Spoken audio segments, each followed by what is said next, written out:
Ya cukup banyak ya. Pertama ADC semua kita periksa dan beberapa orang petugas sipil yang ada di rumah atau yang bekerja membantu Pak Sambo dan keluarganya selama ini.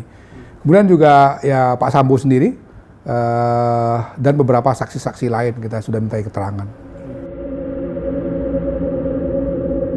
Untuk saudara FS ini dia pada pokoknya mengakui dua hal. Pertama dia mengakui bahwa dialah otak pembunuhan atau penembakan saudara Joshua. Yang kedua, dia mengakui dialah otak yang merancang obstruction of justice ya.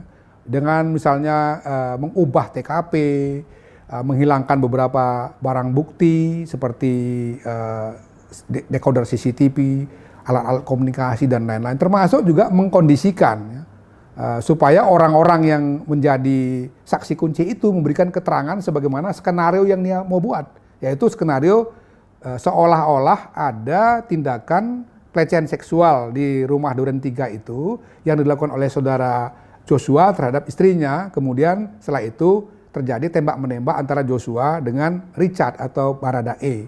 Itu diakuinya sebagai rancangan dia, dan setelah itu semua dia siapkan alat pendukungnya. Misalnya membuat seolah-olah ada tembakan ya, dari Joshua dengan menggunakan senjatanya Joshua itu ke dinding-dinding gitu. Itu dia akui dia yang lakukan.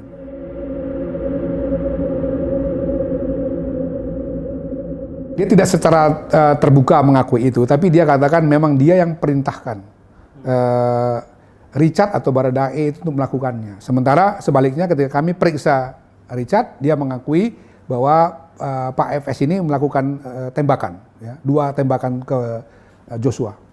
Kemudian setelah itu dia memanggil KM, RR dan Richard itu untuk dia kasih arahan bahwa kalian harus lakukan ini dan ini begitu. Itu dia akuinya. Kemudian dia Ibu PC dengan rombongan ini pergi ke rumah dinas, kemudian dia menyusul beberapa menit kemudian, yang itu mengesankan seolah-olah dia mau pergi ke tempat lain. Terus tiba-tiba dia balik gitu. Dia katakan tuh dia skenario kan. Sebetulnya memang dia akan ke TKP untuk melakukan eksekusi terhadap Joshua gitu. Ya kami meyakini bahwa memang tidak mungkin itu dilakukan oleh seorang Richard sendirian, karena misalnya arah peluru datangnya dari tempat yang berbeda ya. Artinya tidak mungkin orang yang sama berbolak-balik dari satu tempat ke tempat lain untuk melakukan tembakan. Yang kedua juga indikasi bahwa pelurunya jenisnya juga berbeda. Satu posisi tubuh Joshua dengan di posisi tubuh yang lain itu ada ukuran yang berbeda satu dengan lainnya. Jadi sangat mungkin memang terjadi bahwa itu dilakukan oleh lebih dari satu orang. Dan dalam hal ini kalau kita merujuk kepada pengakuan Richard, selain Richard itu ya tadi dikatakannya adalah saudara FS. Pada kesempatan kami bicara itu, dia belum secara terbuka mengatakan itu. Tapi dia katakan, saya tanggung jawab semuanya lah. Hasil forensik pertama itu ada 7 lubang ya, yang itu dari 5 tembakan. Karena memang misalnya di satu bagian tertentu, peluru itu kena di satu tempat, kemudian menembus ke tempat yang lain. Jadi memang bukan dua peluru, tapi satu peluru dengan dua lubang. Tapi ada yang lainnya itu satu peluru misalnya di dada yang itu tidak tembus. Dia tinggal di bagian belakang, kemudian dengan begitu lubangnya cuma satu di dada sebelah kanan misalnya. Yang lainnya gitu juga. Jadi totalnya semua kurang lebih itu ada 5 tembakan dengan jumlah liang atau lubangnya itu memang lebih dari 5. Menurut dia marah karena ada kekerasan seksual dari almarhum Joshua terhadap istrinya. Tapi sekali lagi itu kan pengakuan dia ya. Dan menurut saya itu harus ditelusuri juga oleh penyidik lebih seksama apakah benar terjadi perkosaan itu gitu.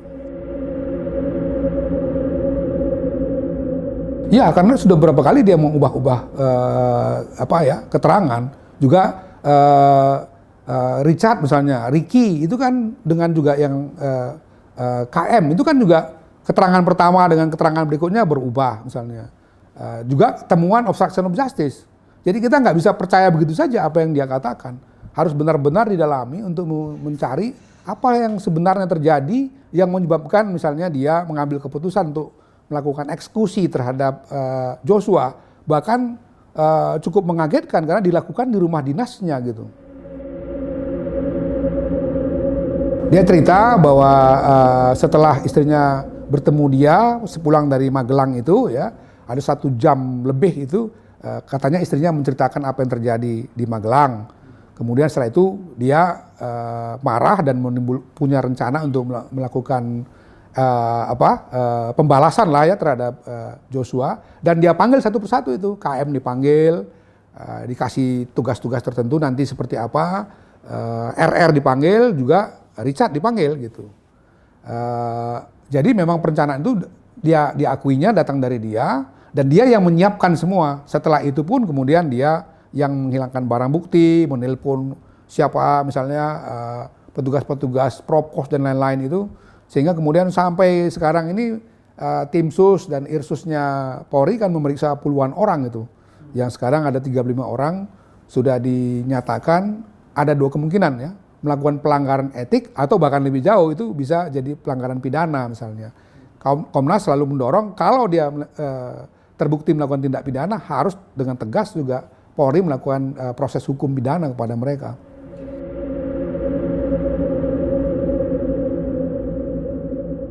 Ya, itu dia akui misalnya ketika seolah-olah dia kan pergi ke satu tempat bukan rumah dinas ya. Terus kemudian kalau dilihat di CCTV itu kan patwalnya berhenti.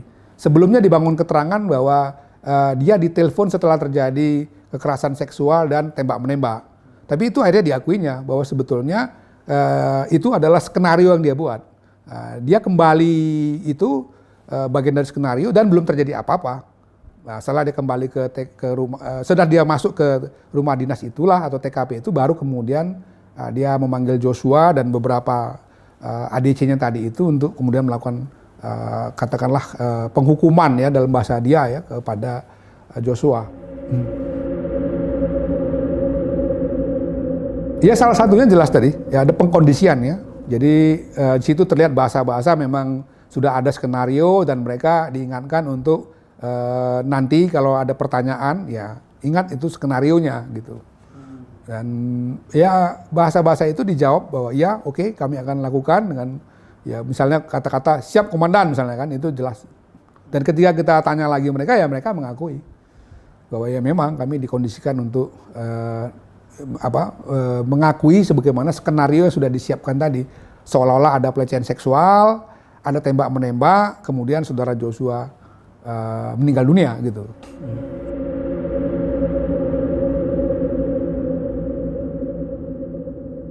Apakah Anda mengakui ya, Anda yang merekayasa semua ini? Kami punya bahan-bahan nih. Kalau dia nggak mengakui, kami akan tunjukkan misalnya pembicaraan-pembicaraan yang sudah terekam itu. Dia bilang, Pak sudah, saya akui semua Pak, memang saya yang merekayasa, saya otaknya. Karena itu bahan-bahan yang sudah kami siapkan tadi itu memang akhirnya tidak kami tanyakan lagi karena dia sudah mengakui semuanya, dan toh apa yang dia katakan lebih detail itu sudah ada di BAP dia ya. Tapi dia sangat kooperatif waktu itu, menyampaikan semua halnya.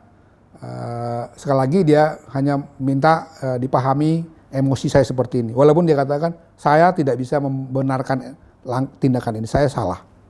Saya tanya juga waktu itu, kamu merasa bersalah nggak dengan Richard?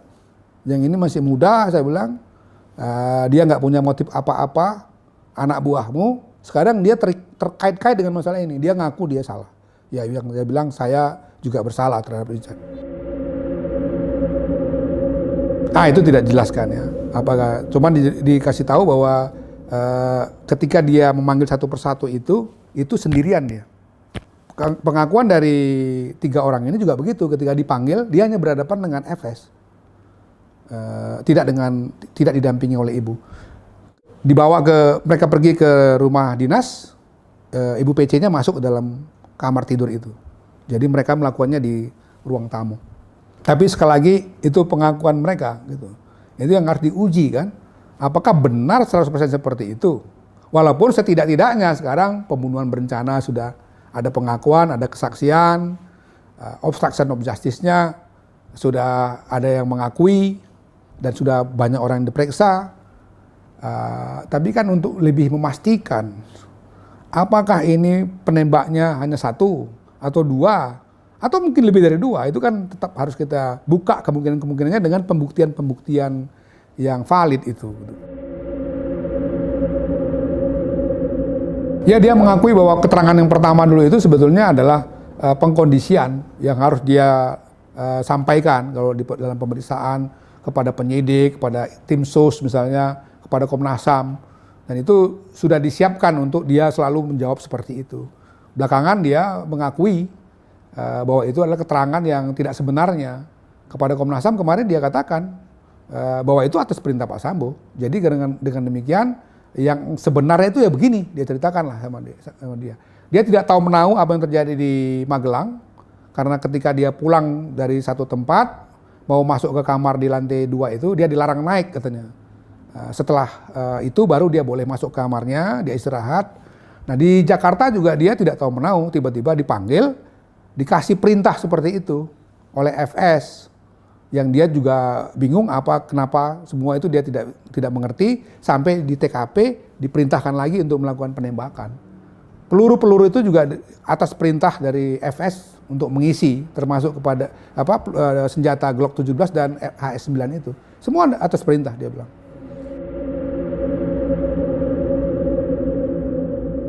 Ya, dia katakan begitu.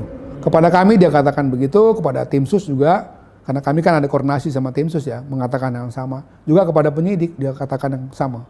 Dan ketika kami cross check lagi kemarin, dia katakan iya, itu keterangan yang sebenarnya Pak.